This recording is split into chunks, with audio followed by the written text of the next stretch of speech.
അവസാന മണിക്കൂറുകളിൽ വോട്ടർമാരെ നേരിട്ട് കണ്ട് വോട്ടുറപ്പിക്കാനുള്ള ശ്രമത്തിലാണ് സ്ഥാനാർത്ഥികൾ. കടകളും വീടുകളും കയറിയിറങ്ങി അവർ വോട്ട് ചോദിക്കുകയാണ്. നടരാജ് തയ്യാറാക്കിയ റിപ്പോർട്ടിലേക്ക്. പരസ്യപ്രചാരണം അവസാനിക്കാൻ മണിക്കൂറുകൾ മാത്രമാണ് ബാക്കി. ഇനി കൊട്ടിക്കലാശത്തിന് സമയമാണ്.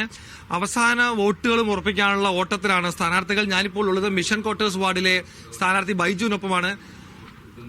അവസാന വോട്ടും ഉറപ്പിക്കാനുള്ള ഓട്ടത്തിലാണോ? തീർച്ചയായിട്ടും അവസാന റൗണ്ടാണ്.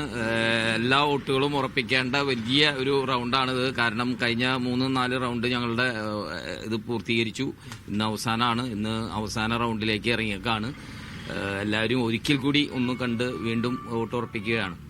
ഈ വാഹന പര്യടനമൊക്കെ ഉണ്ടായിരുന്നോ? എങ്ങനെയായിരുന്നു? വാഹന പ്രചരണം, അതുപോലെ തന്നെ ബൈക്ക് പ്രചരണം, അങ്ങനെയുള്ള എല്ലാത്തരം പ്രചരണങ്ങളും ഉണ്ടായിരുന്നു. ഇന്നലെയായിരുന്നു ബൈക്ക് പ്രചരണം. അതുപോലെ തന്നെ ഇന്ന് കൊട്ടിക്കലാശമാണ്. ഇന്ന് വൈകിട്ട് 4 മണിക്ക് കൊട്ടിക്കലാശമുണ്ട്.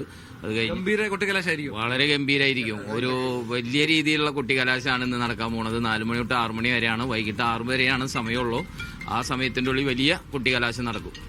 എന്തായാലും കോർപ്പറേഷൻ അത് തിരിച്ചുപിടിക്കുക എന്നുള്ള ശ്രമമാണ് UDF-നുള്ളത്. അതുപോലെ തന്നെ ജില്ലാ പഞ്ചായത്ത് അത് തിരിച്ചുപിടിക്കാൻ UDF ശ്രമിക്കുന്നു. 86 പഞ്ചായത്തുകളുണ്ട്. പഞ്ചായത്തിന്റെ ഭരണം എന്താവും? അതുപോലെ തന്നെ 16 ബ്ലോക്ക് പഞ്ചായത്തുകൾ.